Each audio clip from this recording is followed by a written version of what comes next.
गीता एक गरीब लड़की है, वह बिन माँ बाप की बेटी है, इसलिए उसकी सास और उसका पति उसे ज्यादा कुछ नहीं कहता। गीता के घर में गीता की ही चलती थी। वो जो कहती थी उसकी सास और उसका पति बिना कुछ कहे मान लेता था, क्योंकि वह एक बिन माँ बाप की बेटी थी और उसने शादी से पहले बहुत दुख दर्द सहा था।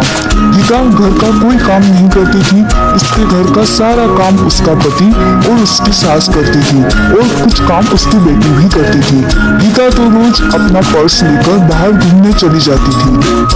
गीता को कोई कहता भी नहीं था कि वो इस तरह रोज बाहर न जाए या घर का काम करे। घर का काम उसका पति और उसकी सास कर लेती थी।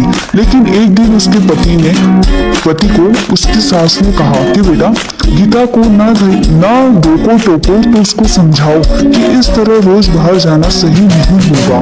हाँ, वो बाहर जा सकती है, पर वो अगर कभी कभार जाए तो ठीक है, लेकिन अगर वो उस तरह रोज बाहर जाएगी तो हमारे समाज के लोग क्या कहेंगे।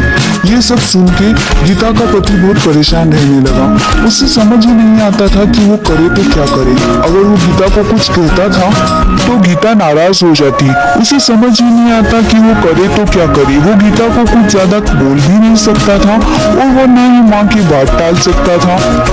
इसी तरह गीता रोज अपने ससुराल वालों को कुछ न कुछ कहती रहती।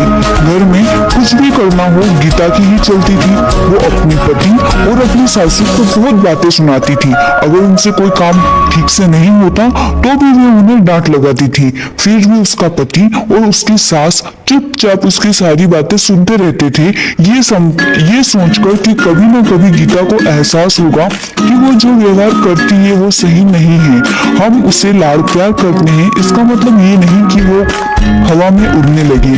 पर यह बात कभी उसके ससुर ने और उसके पति ने उसके मुंह पर नहीं कही। उन्हें सिर्फ इसी बात का विश्वास था कि कभी न कभी उसे इस चीज का एहसास होगा।